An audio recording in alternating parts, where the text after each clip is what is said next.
सभी को नमस्कार।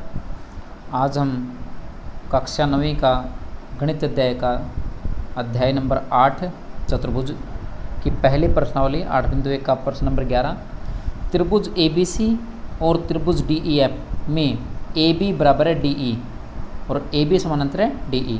हमें क्या दिया हुआ है कि जो AB भुजा है त्रिभुज ABC में वो भुजा DE के बराबर भी है और समानांतर भी। ये भुजा इसके बराबर भी है और समानांतर भी है।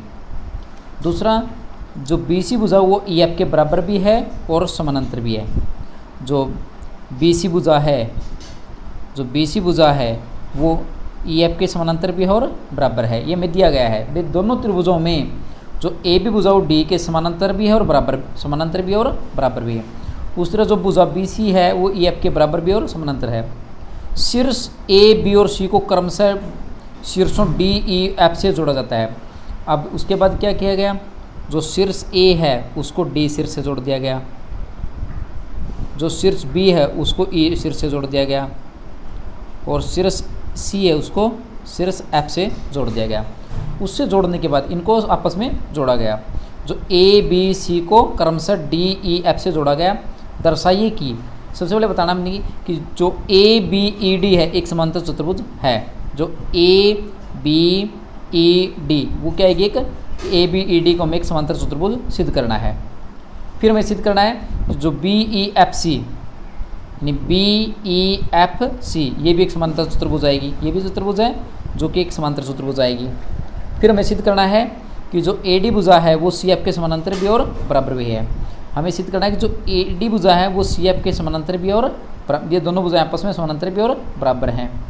और चौथा हमें सिद्ध करना है कि ACFD एक समांतर चतुर्भुज है कि जो ACFD ये चतुर्भुज भी क्या आएगी, एक समांतर चतुर्भुज आएगी। और फिर पूर्व नाम ने AC बराबर DF, जो AC और DF भुजा बराबर आएंगी, यानी जो AC भुजा वो DF के बराबर आएगी।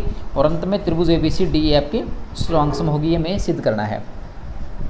तो सबसे पहले हम हल कर रहे हैं। इसका हल में सबसे पहले दिया क्या हुआ है, त्रिभुज ABC और त्रिभुज DEF में इन दोनों त्रिभुजों में क्या दिया हुआ है कि जो AB भुजा है वो DE के बराबर भी है और समानांतर भी है। ये भुजा इसके बराबर भी है और समानांतर भी है। जो BC भुजा वो EF के बराबर भी है और समानांतर भी है। ये जो BC भुजा EF के बराबर भी और समानांतर भी है। तो हमें पहले पार्ट में सिद्ध करना है कि ABED एक समांतर चतुर्भुज है। जो हमें सिद्ध करना है ABED एक समांतर चतुर्भुज है। तो उसको सिद्ध करते हैं। तो पहले पार्ट को हम सिद्ध करेंगे।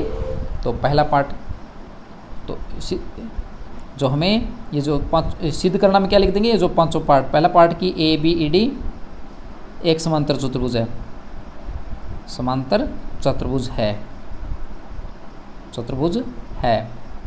इसी तरह दूसरे पार्ट में लिख देंगे, ये जो सिद्ध करना में क्या लिखेंगे, ये सिद्ध करना है। नंबर 3 पे ये सिद्ध करना है, नंबर 4 पे ये सिद्ध करना है, नंबर 5 पे ये सिद्ध करना है, नंबर 6 पे ये सिद्ध करना है। उनको सिद्ध करेंगे, वो आप लिख लेंगे यहाँ पे 1 से 5 तक। उसके बाद प्रमाण अब कर रहे हैं। तो पहला पार्ट हम सिद्ध करेंगे कि पहले पार्ट में हमने क्या सिद्ध करना है कि जो ABED एक समांतर चतुर्भुज है। ये हमें सिद्ध करना है। जैसे कि हमें दिया हुआ है, सबसे पहले भाई हमें क्या दिया हुआ, AB जो है वो DE के समानांतर है। जो AB भुजा है वो DE के समानांतर भी है और जो AB है वो DE के बराबर भी है। तो चतुर्भुज ABCED में अतः चतुर्भुज ABED में अतः चतुर्भुज ABED क्या आएगी, एक समांतर चतुर्भुज होगी। एक समांतर चतुर्भुज होगी। क्यों होगी, समांतर चतुर्भुज होगी। क्यों, क्योंकि हमने किसी भी चतुर्भुज ABED में आमने सामने की जो भुजाएं हैं, अगर दोनों भुजाएं आपस में समानांतर भी आ जाए और बराबर भी आ जाए, सम्मुख भुजाएं अगर समानांतर भी हो जाती हैं और बराबर भी होती हैं, तो वो चतुर्भुज ABED क्या हो जाती है, समांतर। यानी किसी चतुर्भुज को अगर समांतर सिद्ध करना है तो उसकी आमने सामने की दो भुजाओं को समानांतर भी दिखा दीजिए और उनको बराबर भी दिखा दीजिए। अतः ABED क्या जाएगा, समांतर चतुर्भुज। तो इसकी AB भुजा DE के समानांतर भी है और AB भुजा DE के बराबर भी है। अतः ABED क्या है, समांतर चतुर्भुज आएगी। अब दूसरा भाग हम कर रहे हैं। दूसरे भाग में चतुर्भुज हमें सिद्ध करना है दूसरे भाग में हमें सिद्ध करना है कि जो चतुर्भुज है BEFC एक समांतर चतुर्भुज है।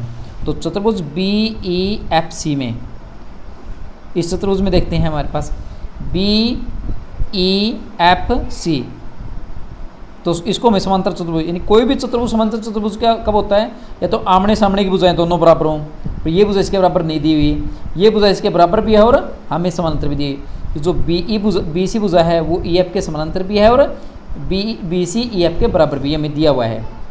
अब इस चतुर्भुज में जो BE है वो समानांतर है CF के, जो BE EF के समानांतर भी है, और जो BE भुजा है, सॉरी BC, जो BC भुजा है वो EF के समानांतर भी है, और जो BC भुजा है वो EF के बराबर भी है। ये हमें दिया हुआ है सेकंड पार्ट में, जो BC भुजा EF के बराबर भी और समानांतर भी है, ये हमें दिया गया है। अतः चतुर्भुज BEFC एक समांतर चतुर्भुज होगा, चतुर्भुज होगा। क्यों होगा? क्योंकि इस चतुर्भुज में BCFE या BEFC में ये भुजा इसके समानांतर भी है और ये भुजा इसके बराबर भी है, अतः ये दोनों जो चतुर्भुज आपका समांतर चतुर्भुज होगा। ये दूसरा पार्ट हमने सिद्ध किया। अब तीसरे पार्ट में हमें सिद्ध करना है कि जो AD भुजा है, जो AD भुजा उस CF के, जो AD भुजा है, AD भुजा उस CF के समानांतर भी है और बराबर भी है, हमें सिद्ध करना तीसरे पार्ट में। ये दोनों भुजाएं अगर समांतर भी हैं भाई, जो AD भुजा CF के समानांतर भी आएगी और बराबर भी आएगी। ये भुजा इसके समानांतर है और बराबर है, ये ABDE के। जो BC है वो EF के समानांतर और बराबर है। तो हमें सिद्ध करना है AD CF के समानांतर है, बराबर है। तो उसके लिए हम पहले देख लेते हैं। अभी भी जो हमने सिद्ध किया है BEFC एक समांतर चतुर्भुज था, अतः जो BE भुजा CF के समानांतर भी आएगी। तो तीसरे भाग को सिद्ध करने के लिए हम क्या करेंगे, चतुर्भुज BEFC में जो BE भुजा है वो CF के, जो BE भुजा CF के समानांतर भी है और जो BE भुजा है वो CF के बराबर भी है। क्यों? क्योंकि समांतर चतुर्भुज BEFC में आमने सामने की जो भुजाएं वो बराबर भी होंगी और समांतर भी होगी। यानी हमने क्या सिद्ध किया, ये BE भुजा CF की, ये भुजा इसके समांतर और बराबर पहले से थी, और ये समांतर चतुर्भुज होने की वजह से जो BE भुजा वो CF के समांतर भी आएगी और बराबर भी आएगी। इसी तरह जो चतुर्भुज ABED में, चतुर्भुज ABED जो हमने समांतर चतुर्भुज सीखी थी ABED में, ABED में जो BE भुजा है वो AD के समानांतर भी आएगी और जो BE भुजा है वो AD के बराबर भी आएगी। ये क्यों? क्योंकि हमने अभी भी सिद्ध किया था पहले पार्ट में ABED एक समांतर चतुर्भुज है, तो आमने सामने की भुजाएं क्या होंगी, बराबर भी होंगी और समानांतर भी होंगी। तो हमने इस भुजा को इसके समानांतर भी और बराबर दिखा दिया और इस भुजा को इसके समानांतर और बराबर। तो आता है ये, इसको हम समीकरण नंबर 1 मान लेते हैं, इसको समीकरण नंबर 2 मान लेते हैं। तो 1 व 2 से यहाँ BE भुजाएं आपस में किसके, ये CF के समांतर है AD के, अतः जो CF भुजा वो AD के समांतर भी आएगी। और यहाँ से हम देख पा रहे हैं कि जो B CF के बराबर भी है और BE AD के बराबर है, तो CF बराबर है AD भी हमारा हो जाएगा। ये हमारे पास थर्ड पार्ट हमारा सिद्ध हो गया कि जो AD भुजा है वो CF के समांतर भी और बराबर भी, हमारा तीसरा पार्ट सिद्ध कर दिया हमने। इसी का प्रयोग करते हुए जो CF AD के समांतर है और बराबर भी हमने सिद्ध कर दिया। क्यों? क्योंकि ये भुजा इसके समानांतर और बराबर थी और ये भुजा इसके समानांतर और बराबर है, तो अतः ये दोनों भुजाएं भी क्या आएंगी, एक दूसरे के समांतर और बराबर है। अब जो चौथे पार्ट में हमें सिद्ध करना है चतुर्भुज ACFD में इस चतुर्भुज को हमने ACFD को हमने समांतर चतुर्भुज, तो हमें ये पता चल गया कि जो AD भुजा उस CF के समानांतर भी है, जो AD भुजा है वो समानांतर है CF के और जो AD भुजा उस CF के बराबर भी है। कहाँ से? ये अभी भी हमने सिद्ध किया ऊपर कि CF भुजा AD के समानांतर भी और बराबर भी है। अतः एक चतुर्भुज ए सी एफ डी की आमने सामने की भुजाएं बराबर भी और समानांतर भी हैं, बराबर भी और समानांतर है। अतः ए सी एफ डी एक समांतर चतुर्भुज होगा, समांतर चतुर्भुज होगा। ये हमने सिद्ध कर दिया तीसरा पार्ट। अब चौथा पार्ट हमने सिद्ध किया। अब पांचवें पार्ट पे आ जाते हैं। क्योंकि ए सी एफ डी एक समांतर चतुर्भुज है तो आमने सामने की जो भुजाएं हैं वो बराबर होंगी।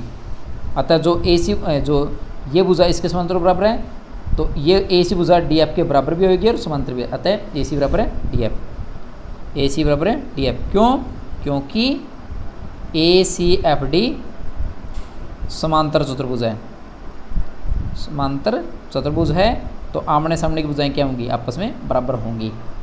अभी भी हमने सिद्ध किया, पांचवा पार्ट सिद्ध किया। और अब अंत में सिक्स्थ पार्ट, छठे पार्ट में हमें सिद्ध करना है कि जो दोनों त्रिभुजें हैं, दोनों त्रिभुज एक दूसरे के क्या आएंगी? सर्वांग सम। तो त्रिभुज ए बी सी में और P E D E F में ये भुजा इसके बराबर, ये भुजा इसके बराबर और ए सी भुजा डी सी के बराबर, डी एफ के बराबर हमने सिद्ध कर दी। तो त्रिभुज ए बी सी, अब त्रिभुज ए बी सी और त्रिभुज डी ई एफ में, इन दोनों त्रिभुजों में जो ए बी भुजा है वो डी ई के बराबर है, ये हमें दिया हुआ था पहले, दिया हमें जहाँ लिखा था हमने। दूसरी जो बी ई भुजा है वो ई एफ के बराबर है, ये भी दिया है आपको, दिया है, ये भी आपको दिया हुआ है, दिया है। और इसको समीकरण नंबर 3 मान लेते हैं। और जो तीसरी भुजा है ए सी और डी एफ के बराबर है ही, जो ए सी भुजा है वो डी एफ के बराबर है, ये समीकरण 3 से, समीकरण 3 से। अतः दोनों त्रिभुजों में, इन दोनों त्रिभुजों में ये भुजा इसके बराबर पहले पार्ट से, ये भुजा इसके बराबर दूसरे पार्ट से, और ये ए सी भुजा डी एफ के बराबर है। अतः पहली दो भुजाएं और तीसरी भुजा ये, तो तीनों भुजाएं आपस में बराबर है। अतः साइड साइड साइड नियम से, सर्वांग समता नियम से जो त्रिभुज ए बी सी है वो सर्वांग सम हो जाएगा त्रिभुज डी ई एफ के। ये हमें सिद्ध करना था। तो ये अंतिम पार्ट हमने हल किया। ये हमारे पास प्रश्न नंबर 11 का हल हमने निकाला। क्योंकि हमें इन दोनों त्रिभुजों को सर्वांग सम दिखाना है तो ये भुजा इसके बराबर, ये भुजा इसके बराबर और ये भुजा इसके बराबर हमने सिद्ध की थी पार्ट 5 में। तो तीनों भुजाएं आपस में बराबर है तो साइड साइड नियम से दोनों त्रिभुजाएं होंगी सर्वांग सम होगी। तो ये हमने सिद्ध करना था। अब चलते हैं प्रश्न नंबर 12 की तरफ। प्रश्न number 12, A B C D एक समलंब है। यहाँ पे ए बी सी डी एक समलंब जिसमें ए बी भुजा डी सी के समानांतर है। जो ए बी भुजा है वो डी ई सी के समानांतर है, ये हमें दिया हुआ है। और जो ए डी भुजा है ये भुजा इसके बराबर है, ए डी बराबर बी सी है। ए बी भुजा डी सी के समानांतर और ए डी भुजा बी सी के बराबर है। तो दर्शाई कि कोण ए बराबर कोण बी है, तो हमें सिद्ध करना है कोण ए कोण बी के बराबर आएगा। दूसरा कोण सी कोण डी के बराबर आएगा, कोण सी कोण डी के बराबर आएगा। और फिर सिद्ध करना है कि जो त्रिभुज ए बी सी और ए बी डी जो त्रिभुज है वो आपस में सर्वांग सम हो गए। और चौथे पार्ट में उनके विकर्णों की लंबाई बराबर होगी। तो ए विकर्ण ए सी बराबर विकर्ण बी डी में सिद्ध करना है। तो दिया क्या हुआ है, ए बी सी डी एक समलंब है जिसमें आमने सामने की भुजाएं क्या है? समानांतर है। और जो ए डी भुजा वो बी सी के बराबर में दिया हुआ है। सिद्ध क्या करना है? कोण ए कोण बी के बराबर है नंबर 1। दूसरा कोण सी कोण डी के बराबर है। तीसरा त्रिभुज ए बी सी और त्रिभुज ए बी डी को बी ए डी के सर्वांग सम सिद्ध करना है। और जो अंतिम पार्ट में ए विकर्ण ए सी को बी डी के बराबर सिद्ध करना है। तो उसको सिद्ध करने के लिए हम सबसे पहले एक रचना करेंगे। रचना क्या होगी? इस सी से होती हुई इस डी ए के समानांतर की रेखा खींचेंगे। तो सी से होती डी ए के समानांतर की रेखा खींचेंगे जो ए बी को कहाँ आगे बढ़ाने पर कहाँ मिलेगी? ई बिंदु पर मिलेगी। तो क्या किया हमने? सी से होकर डी ए के समानांतर है, सी से होकर जाने वाली और डी ए के समानांतर की रेखा हमने, यानी ये रेखा इसके समानांतर है तो इसके बराबर अपने आप आएगी। जो डी ए के समानांतर रेखा खींचिए जो ए बी को बढ़ाने पर ई पर, जो ए बी को बढ़ाने का प्रतिशत करती है सी बिंदु से जुड़ाने वाली रेखा ई बिंदु पर प्रतिशत करती है। और ए डी समांतर है ई सी, और जो ए डी है वो ई सी के समांतर में हमें दिया गया है। अब हम सिद्ध करते हैं। तो इसको हम कोण नंबर 1, इसको कोण नंबर 2, इसको कोण नंबर 3, इसको कोण नंबर 4 और इसको कोण नंबर 5 हम मान लेते हैं। सबसे ए बी सी डी एक समलंब है जिसमें ये कोण इस कोण के बराबर सिद्ध करना है, ये कोण इसके कोण के बराबर, और दोनों त्रिभुजों को समरूप सर्वांग सम, और चौथा हमको विकर्ण को बराबर हमें दिखाना है। तो आगे हम हल कर रहे हैं। तो इसको पहले हमें पहले पार्ट करना है कि कोण ए बराबर कोण बी, तो कोण ए को कोण बी के बराबर सिद्ध करना है। तो जैसे कि हमने इस फिगर को दोबारा से बनाया है, ए बी सी डी एक समलंब है जिसकी ये भुजाएं इसके बराबर और ये भुजाएं इसके बराबर आपको दी गई है और ये भुजाएं इसके बराबर आपको दी गई है। तो सबसे पहले कोण ए को कोण बी के बराबर हमें सिद्ध करना है। तो उसको सिद्ध करने के लिए भाई हम त्रिभुज, अब जैसे कि हमें पता है कि जो ए डी भुजा है वो बी सी ए, जो अब जैसे कि हम जानते हैं कि ए बी भुजा है वो समानांतर है डी सी के, दिया गया है, और जो ए डी भुजा है वो ई सी के बराबर है। जो ए डी भुजा ई सी के ये इसके समानांतर, ये हमने खींचा है। जो ये भुजा इसके समानांतर और ये भुजा इसके समानांतर हमने लेने पर ए डी भुजा ई सी के, क्योंकि ई सी जो लाइन है वो ए डी के समानांतर हमने मानी है। अतः जो ए डी समानांतर ई सी, अतः किसी एक चतुर्भुज ए डी सी ई की आमने सामने की ये भुजा इसके समानांतर है और ये भुजा इसके समानांतर है। अतः ए डी सी ई एक समांतर चतुर्भुज होगा, समांतर चतुर्भुज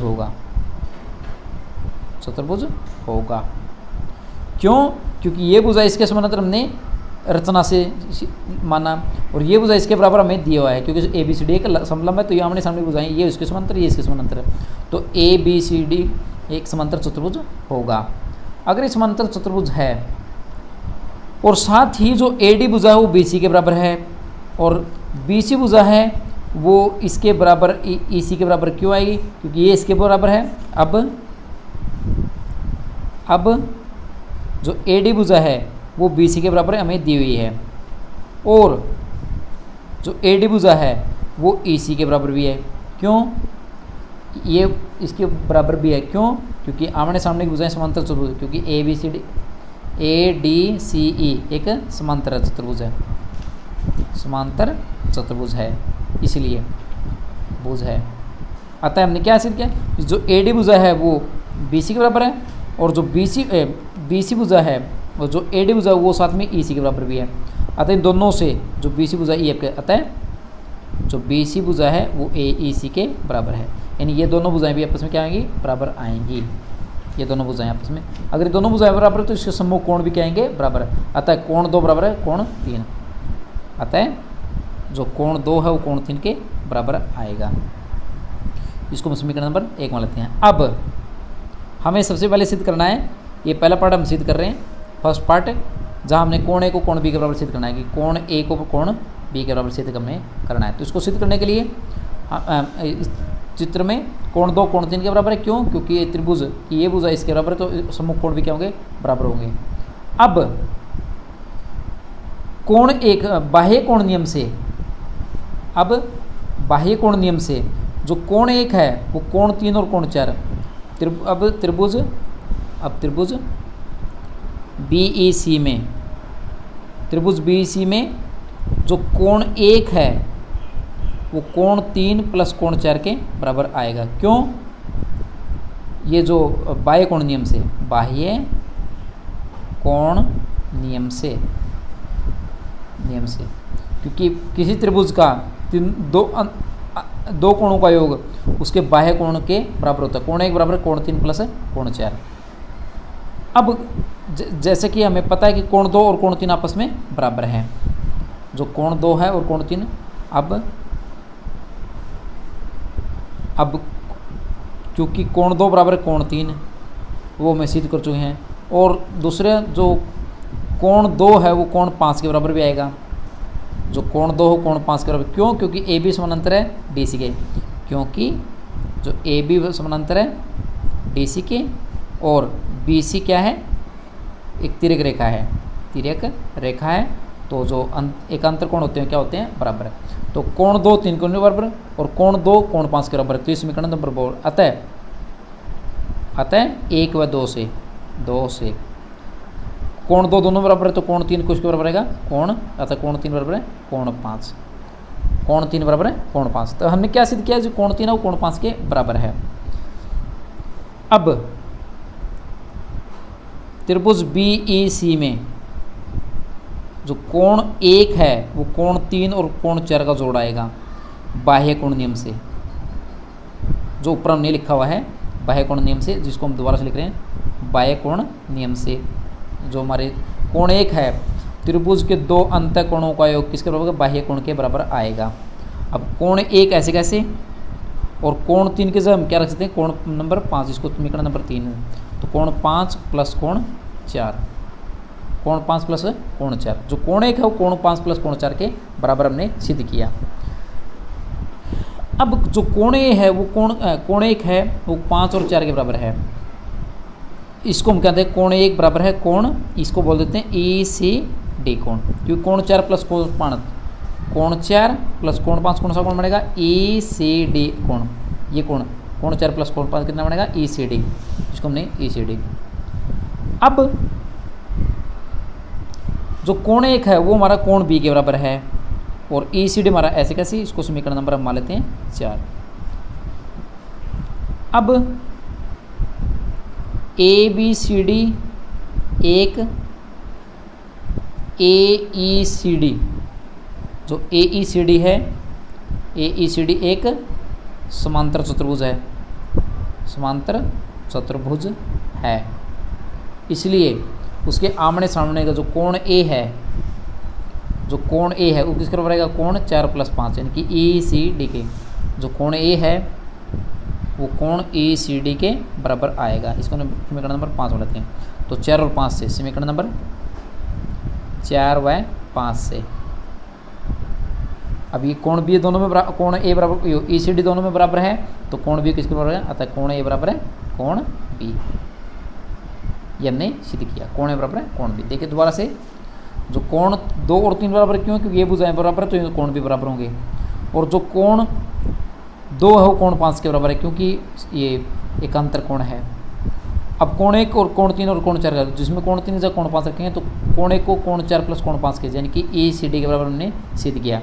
और ये कोण इसके सम्मुख कोण ए के बराबर है, क्यों? क्योंकि ए ई सी डी एक समलंब है, समांतर चतुर्भुज है, उसके आमने सामने कोण क्या होते हैं आपस में? बराबर। तो कोण 4 प्लस कोण बराबर है कोण ए, यानी कि ई सी डी बराबर है बी, भी हमने सिद्ध किया, और ई सी डी बराबर ए, अतः कोण ए बराबर है कोण बी हमने सिद्ध किया। ये पहला पार्ट हमने सिद्ध किया। अब आ जाते हैं दूसरे पार्ट की तरफ, दूसरे पार्ट की तरफ बढ़ रहे हैं।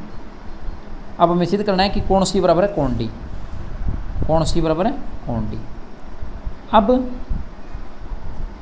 ए ई सी डी एक समांतर चतुर्भुज है, समांतर चतुर्भुज है।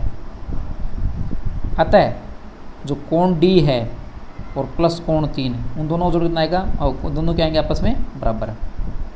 आमने सामने कोण, आमने सामने के जो कोण है वो क्या होते हैं? आपस में बराबर होते हैं। किसमें? समांतर चतुर्भुज में। जो कोण डी है वो कोण 3 के बराबर है। आल्सो जो कोण डी है वो कोण, क्योंकि कोण 3 किसके बराबर सिद्ध किया? हमने कोण 5 के। ये समीकरण नंबर 3 से कोण डी बराबर कोण 5, तो कोण डी बराबर है, और जो कोण 5 आपका है वो ए कोण 5, वो कोण बी सी डी का कोण क्या है? सी। अतः कोण डी बराबर कोण सी हमने सेकंड पार्ट सिद्ध किया।